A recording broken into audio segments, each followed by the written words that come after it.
Hello there. My name is Jonathan Friedman, and you're listening to 5 Facts by EHN Canada. This is a show where we scour the internet for the most frequently asked questions about mental health and addiction and ask an expert for their answers to them. Today it is my pleasure to introduce my special guest, Evan Callan. Evan Callan is a spiritually informed somatic psychotherapist who emphasizes the inner work of skillfully using attention and nervous system regulation. Evan's work aims to support folks to return to their essential aliveness and has to become more fully human.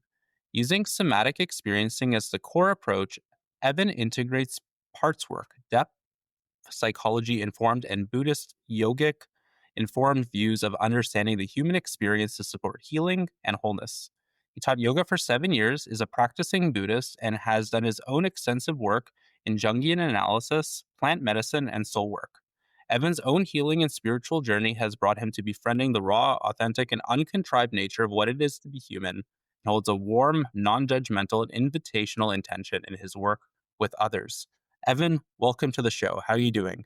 Thank you. Thank you for welcoming me. It's fun to hear an intro like that read aloud and feel the impact of it. Amazing.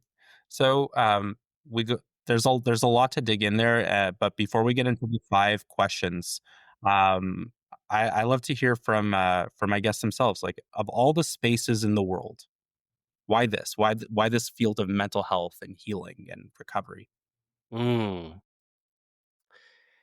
At a young age, I started to become really curious about this experience of being human.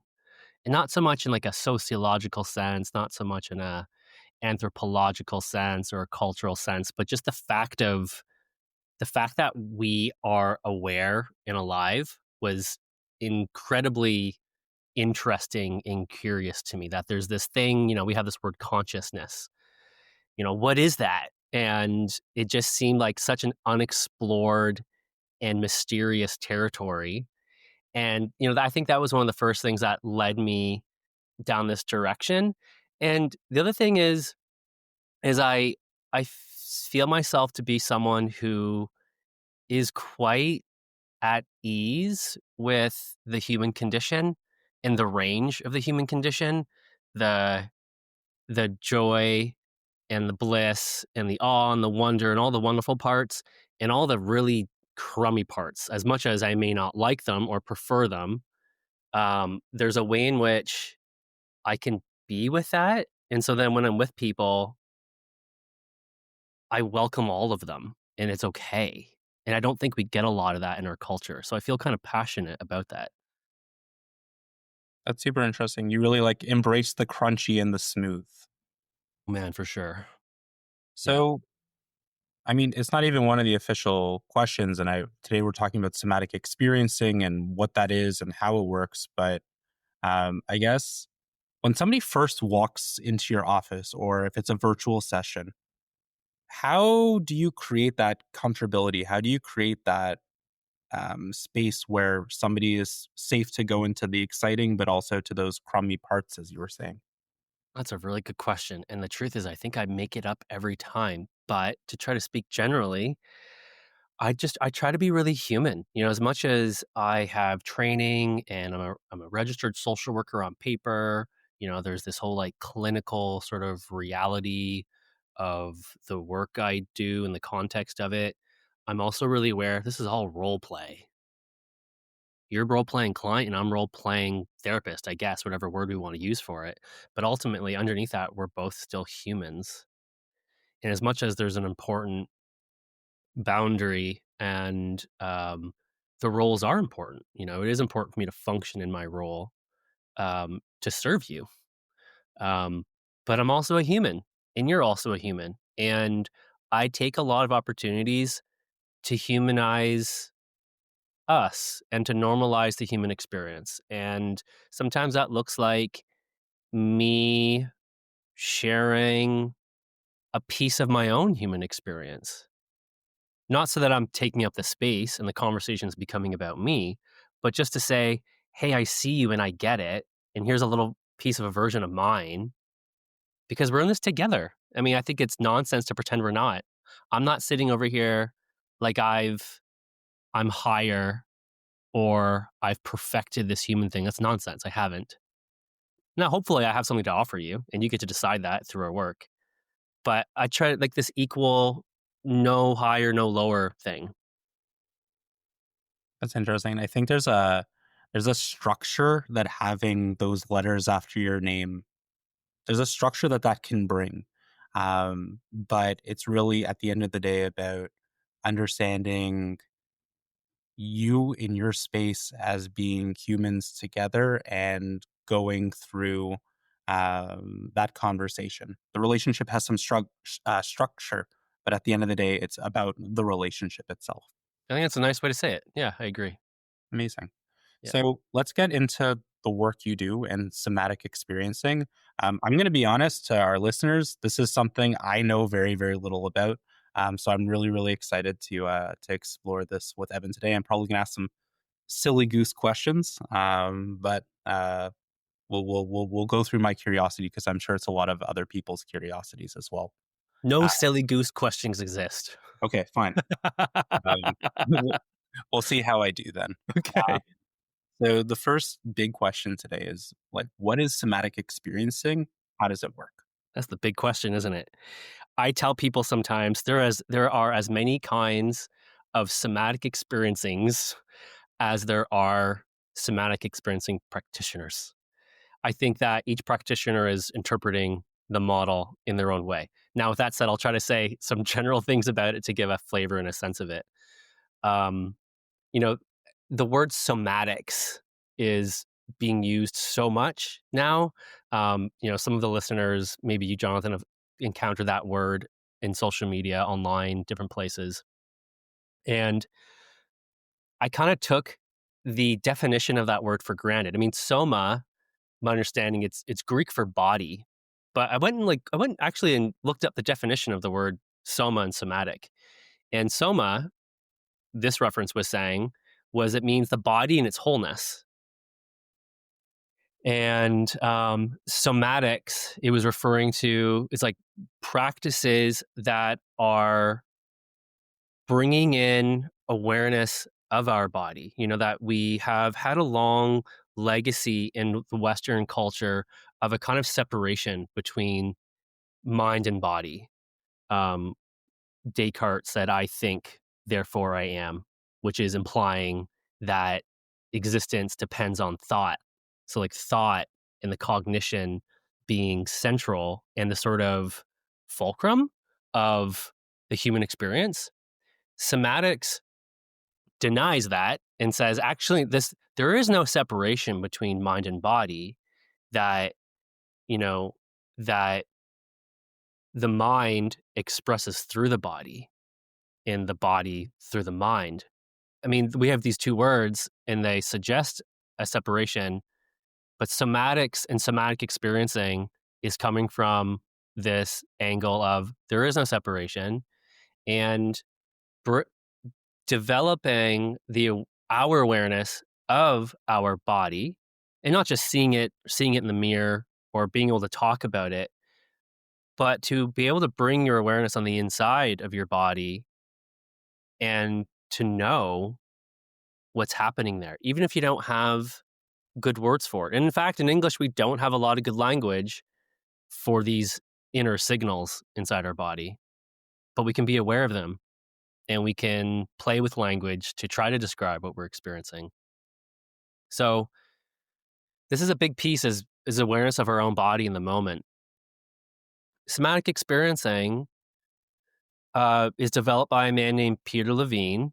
And as far as I know, he was the first person to kind of bridge some of what we were learning in studying animals and the impact of big, overwhelming events on animals and how they would manage that or deal with it. Um, observing the fight, flight, freeze responses in animals. My understanding, it was Peter who applied that model and that way of understanding animals to humans, which is kind of wild that we, in our studies of animals, we're separating ourselves out from them, that these responses are in us as well. And in observing some of what happens in the natural world with animals in terms of the fight, flight, freeze responses and how they manage stress and recover from, let's say, like a near death from a predator animal, that humans go through similar responses. Humans also experience flight, fight, flight, and freeze. I mean, there's actually many more survival responses that folks talk about. We can get into that at some point if you want, but those are some of the core ones that are most often acknowledged.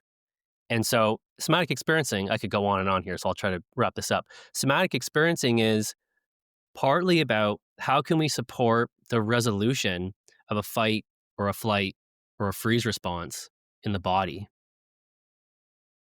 That's really interesting. And I want to talk about a lot of different things that you brought up. But specifically, I think we should start with signals. I think fight or flight, especially if you haven't experienced, uh, you know, therapy, or you might be newer to this world. I think you feel like understanding how that feels, what that might look like for you, how it looks different for other people in your relationships is a whole big kettle of fish. I know from, and I'll share a little bit about myself, like my own personal experience. I didn't grow up with mental health being a thing really in when I was a kid. I come from a bit of a traditional old school background. And when I was 16, 17, I started to experience this incredible body heat just all the time, to the point I live in Toronto, Ontario. Our winters get cold. I could go in outside in minus 30-degree weather with just a t shirt and not feel cold. Um, and I had no idea what was going on. I thought there was just this, one, I was feeling warm, but eventually it started to happen all the time where I'd be in school and I would have to leave and it would be hot all the time. And we thought I had this big medical issue. And push came to shove. I ended up working with, I got sent to an endocrinologist, a hormone doctor, and he said, Jonathan, you either have this super rare disorder or you have an anxiety problem and it might be worth talking to a therapist. If talking to the therapist doesn't work in a year, come back to me. We'll figure it out together. Um, but for me, it's been my life ever since. I've been in mental health, both personally and professionally, for those 14, 15 years. And the way I'm connecting to sort of the somatic world is I felt this big thing in me, which presented as body heat and tunnel vision. But really, it had a lot to do with my anxiety. And I'm wondering, is that like a signal? How might that look for other people? Oh gosh, I mean, there's lots of ways it can look like. So we have there's so in somatic experiencing, we have an awareness. Practitioners, and depending on the practitioner, will educate the client on this, an awareness of the autonomic nervous system. So the autonomic nervous system is kind of like the interface between the brain and the rest of the body. So it's sending signals to the organs and the muscles, and it's this interface. And there's three main branches of this nervous system. Well, there's two main branches. There's the sympathetic, which is kind of like the gas pedal of the car, and there's a parasympathetic, which is kind of like the braking system. The parasympathetic's job is to moderate or control or, yeah, moderate or control the sympathetic. I use the word charge, the amount of charge in the sympathetic. So it's meant to bring the sympathetic down when it's too high. It's meant to let it go up when we need more, depending on the context we're in. Depending on So we talk about nervous system dysregulation. So regulation, the way I define regulation is we are able to come into a settled state relatively easily, and we stay there most of the time. That would be regulated. Um, I think a lot of folks, maybe most, I'm not sure, don't experience that regularly, which is, why the role of counselors and psychotherapists exists at all, I think. So, um, when if the parasympathetic isn't doing its job, then sympathetic I think of it as like, if we had a firefighter's hose and we opened up the water valve fully and the water's rushing through, if there's no one there to hold on to that hose, then we know what's going to happen to the hose. It's going to kind of go wild. It might smash stuff. It might hit someone. It goes out of control.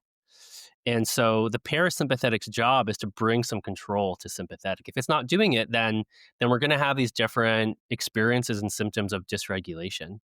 So like heat or sweating or, experiencing anxiety or fear, that is a signal that there's sympathetic isn't being regulated. And this is a common experience.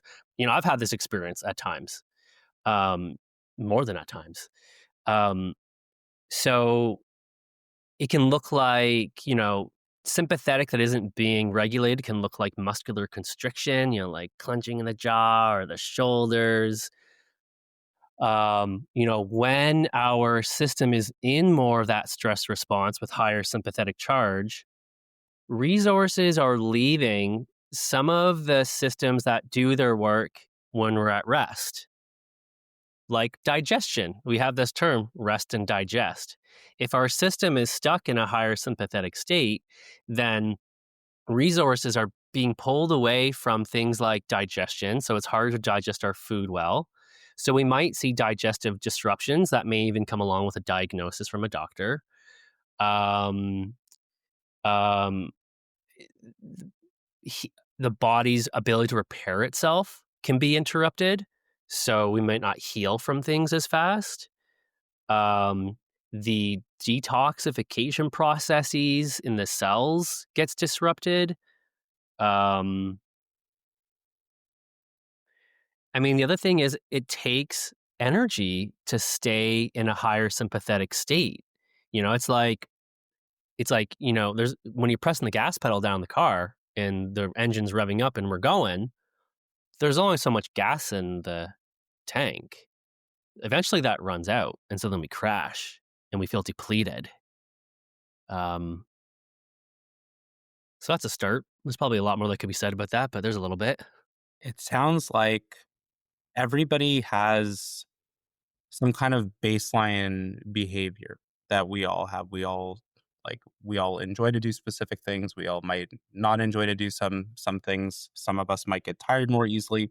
But if we're starting to notice that we're having that kind of charge where suddenly you're noticing this pattern of, your jaw's hurting because, you have a lot of muscle constriction, or you're feeling more tired than usual. Those could be some of the signals that you're referring to. Sure. Yeah. Yeah. So, okay. So somebody comes and, finds you online and they say, I'm ready to have a somatic experiencing treatment session. Um, what does that first session look like? What questions are you asking that client? How do you guide them? Well, it kind of looks a lot like what we're doing right now, where we're talking about it. I want to help my client have a sense of what it means to work somatically. I'm really aware that what we do in somatic experiencing and what I do is unusual in the sense that it's not a normative way of being together. When we see a depiction of psychotherapy on in a television show or a movie, we see people talking like we're doing right now. We're talking, and that that's not quite what we do in somatic experiencing. We talk. We have to talk, but the attention doesn't just stay in the meaning of what we're saying, in reflecting on the past and what happened yesterday or when I was 10 or what I hope for the future. We're not hanging out so much in this realm of meaning and story as much as we're practicing being aware of what's happening in our body in the here and now, as a way to start to get familiar with what the patterns are in our physiology, the patterns in our states. Um, Generally, I have this assumption because I think it's true that we all want basically the same thing. Excuse me. And we might have different words for how we describe it, but we're all looking to come back to an experience of settledness. I've been using this word more lately, settledness, just being settled. We're able to be alert, but not stressed out, not overwhelmed. Um, Being able to be present and not get pulled into feeling really far away, checked out, numb, disconnected. To be here and be present and be okay with being here and present. I think that's where life happens. If we can't live our life from there, things feel really hard. Being in this settledness, in this regulated place, um, is, I think, what we're all looking for. And so having a conversation about that and inviting um, the client's language for that, how they talk about that. Like, what do you want to be experiencing? How do you want to feel? Folks will come in and tell me the stuff they don't like, and that's why they're there, which is totally reasonable. It's like, okay, so there's the stuff you don't like, there's what you don't want. What do you want to be experiencing? And no matter what they say, we're always talking about coming back to connection, coming back to presence, coming back to settledness, coming back to regulation. And and then giving folks an idea. I try as early on as I can with folks to somatically, not just in dialogue, but to somatically have an experience of their settledness so that they can know that state as a reference point. It's like, yeah, that's where we're pointing. Do you want more of that? Yeah, I want more of that. Cool. You can have more of that, and I can support you to have more of that. This sounds like something that's really, really impactful for lots of people. But the thing that came into my mind is you must work with a lot of people who've experienced some kind of trauma where they might have had they might have had a baseline for a long time. They've had this traumatic experience, and now they're really working to seek to find that settledness again. Yes.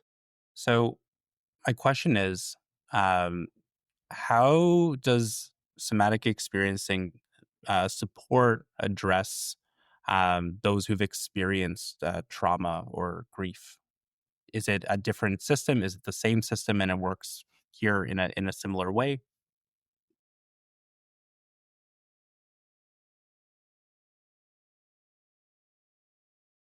There's different ways to make sense of trauma, and there's different kinds of trauma, and depending on the kind of trauma, there's slightly different ways of working with it. So I'm going to speak about two what might be overgeneralizations, but it's a good starting point. So we can think in terms of shock trauma, which is something that happened. It was overwhelming and it was too much. It was too fast, and I wasn't able to respond to it. Um, like a car accident, for example. And there's many examples of a shock trauma. That's just one. I'm not going to go through a list. We can imagine. Um, Too much too soon, falling off a bike. Okay, there's another one. It could be as simple as that. Where let me just name them. Shock trauma, and the second category would be we could call it developmental trauma, which is kind of about what we didn't get when we were younger. Not so much about what happened to us, although it does involve that, but it's also about what we didn't get from our caregivers. Okay, so in shock trauma, it was too much too soon. Too much too soon, too much all at once. I couldn't respond. So my body, our body, there's a sequence of responses it goes through in response to a novel experience. So the the deer in the woods hears a crack of a branch, and it'll first kind of startle and become still, and it'll It's assessing, what was that? What was that and where was that? It's orienting.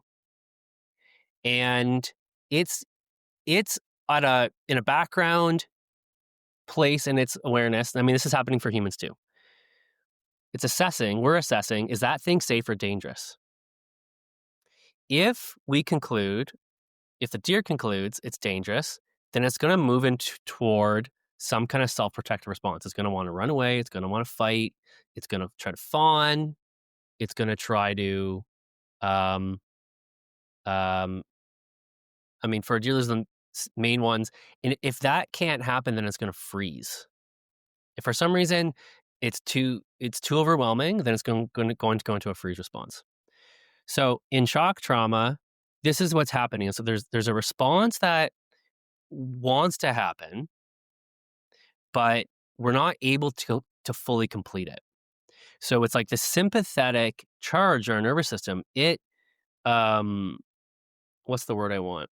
It mobilizes. It comes up, but if it isn't able to express through our body through some behavior or action, then the charge kind of stays. It's still here, and it hasn't left yet. So then we carry it forward. So working with shock trauma, we're slowly moving towards supporting the person in their body, in their nervous system, to let that response unwind over time. And that's where that concept of titration comes in, which we might talk about.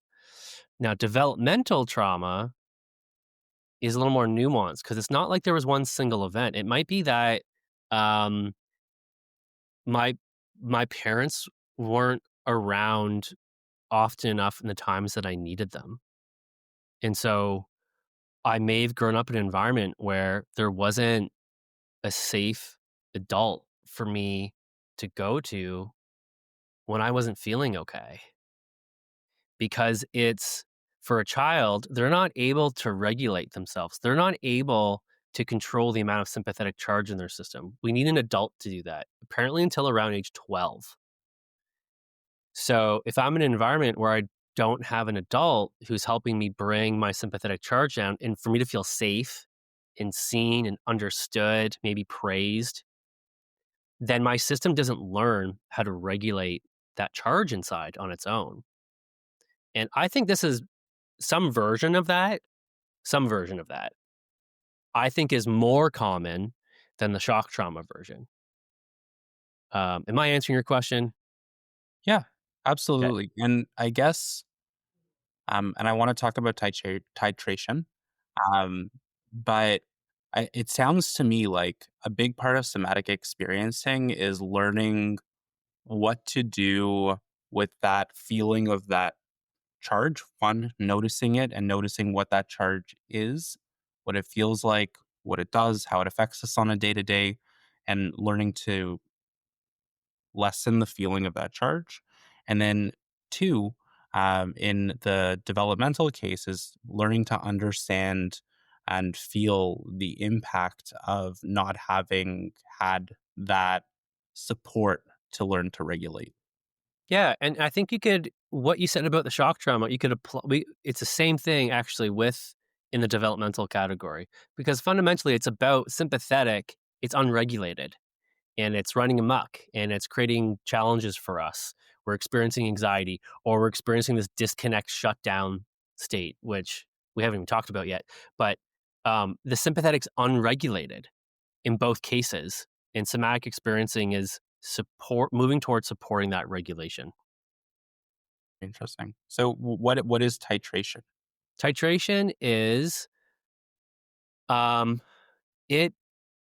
So this idea of the sympathetic charge, or some technical terms are sympathetic arousal, sympathetic excitation. It's learning how to choose to experience just a piece of that charge. So the word titration comes out of chemistry, and my understanding, of the meaning of that term in chemistry is, if you have two solutions and you want to combine them, you have two beakers. If you just pour this beaker into this one over here all at once, the risk is a big reaction. Boom. Now, there's a safe way to do it. You take a dropper and you fill up the dropper with this solution, and you come back over here and you go one drop at a time. And so you're slowly combining the solutions successfully without creating a reaction. So in somatic experiencing trauma work, we identify how we are experiencing the activation, the charge, and we practice feeling into or letting in, I like to use the phrase, just 1 to 10%. And there's so many creative ways to do that. And to be frank, Jonathan, I don't know how we do that. But when we invite it, somehow we do it. Somehow we know, like, okay, I can somehow just feel a little bit. And sometimes we don't know that option is on the menu until someone like me invites, hey, why don't you try just feeling 1% of it? And then as we do that, it's kind of like lifting weights. It's like if you have this goal to bench press 200 pounds, you got to work your way up. You probably don't jump to 200 pounds. You're going to hurt yourself. So we graduate up in our capacity to tolerate that much weight. And as we do it over time, our capacity grows and grows and grows. And so our capacity grows. Our capacity for this charge, the capacity for this sympathetic activation, whether it's the fear, anxiety, or it's terror, whatever it is, it grows. And then we're supporting the possibility that whatever response might be there, if there's a response, it gets the full charge to complete itself. But by the time we get to the point where we're feeling into the full charge, it won't necessarily feel that way because we've built our capacity for it. When you're bench pressing 200 pounds after years of bench pressing 200 pounds, 300 might be a challenge, but 200, we got this now. Right. Exactly. Yeah. Super So it's interesting. it's slow. So somatic experiencing works slow. We're being slow on purpose because, I mean, if we're talking about shock trauma, that happens really fast. And so we need to go slow. But regardless of whether we're talking about shock trauma or we're just talking about nervous system dysregulation, regardless of the reason we interpret there's nervous system dysregulation, going slow is always helpful because that sympathetic gas, like in the car, you press the gas pedal, the car goes faster. Sympathetic wants to move fast. Sympathetic is urgent. There's urgency in it. And it's important that urgency is there because if we're walking down the sidewalk and a car starts barreling down the sidewalk towards us, if we're not urgent about getting the heck out of the way, we're going to get crushed. Urgency helped our ancestors survive all kinds of different situations. It's just that there's moments now that we don't need to be urgent. Like in this right now for you and I, there's relative safety. I'm going to guess there's relative safety for I both of hope us. so too. Yeah. And so whatever amount of urgency might be here for us, it doesn't need to be here. But the body doesn't know that yet. The body doesn't always know that yet. It's still functioning as it was in the past for whatever reason it needed to be urgent or thought it needed to be urgent. And it hasn't realized, oh, I can actually settle. So we go slow to help it see there's no rush. And maybe we're safe. Maybe we're okay. I like that explanation a lot. And for me, immediately, I think about myself like I'm a very socially anxious person, and the journey I went through after that whole feeling the heat was understanding that a lot of it related to being in social environments. And fast forward 10, 11 years, and I'm I front a metal band, and I'm running a podcast, and I still feel urgency. Like I'm here, like I've sweat through my shirt already. But overall, like the what's happened is even though it's not perfect yet, like I'd like to get through a day without sweating through a shirt when I'm presenting, but I'm able to be slow and calm and have a really interesting conversation, be curious and have questions without being sort of stuck in my brain about, oh no, like I'm here running this podcast. Yeah. Not only does Evan think that I'm a silly goose, but all of these people who are going to listen to the show will too think that I'm a silly goose. I'm able to sort of think about that in a slower way. So I really appreciate what you're saying there. Can I comment on that? You too. Yeah. So, I mean, I think that really highlights how we have these different parts of us or different layers or different channels. It's like even if there's some sympathetic arousal happening, there's also this the word resilience gets used. There's this resilience, there's this strength, there's these other qualities in, I mean, this case yours, but this is like, I mean, mine too, like all of us, that there's stuff inside of us that isn't the scared stuff. It isn't the sympathetically charged stuff. It's not the urgency. There's other um like frequencies in us that we can tune our awareness to, and that when we do, that has an impact on our physiology. Because really our nervous system is it's an input output system. Whatever inputs we give it, our system's going to respond to that. We are really, really good at paying attention to the scary stuff, to the uncomfortable stuff, to the pain, to the suffering. We're really good at that.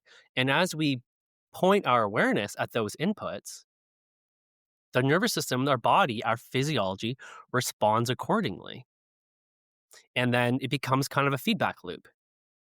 It's just a feedback loop. So I I pay attention to what I don't like. I'm nervous for the interview today, and I feel all the feelings associated with that, and then I just feel more nervous, and maybe my mind goes a little faster, and I think about all the things that could go wrong and all the stupid things I could say. Or I could pay attention to the thing that allows me to speak clearly, that allows, for you like to stand on stage at the front of the band in front of an audience, the thing that allows us both to do that. And there's something we can pay attention to that when we do, I mean, that supports regulation.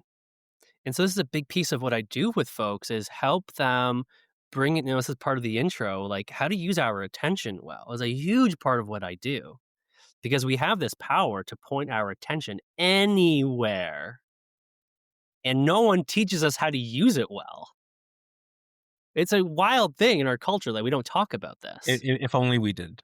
If only we did, and Yes. it's pretty easy to see that when we do, there's real effects, there's real impacts of that. And I feel too like if like and again, I'll just keep coming. I'll use my own experience in this. Is I think 10 years ago, if somebody said, and people have just said, "Hey, Jonathan, why don't we focus on this other thing that's going on right now?" And in that moment, at that time, I was like, "What do you mean focus on this other thing?" That's like in my head, it was so impossible and wild to think about focusing on anything else other than what's going on. But I like that the way you described titration and the dropper and building up that muscle and learning to get comfortable with those feelings in that way, I thought was really, really interesting and helpful. I get a walk away with that today. So thank you.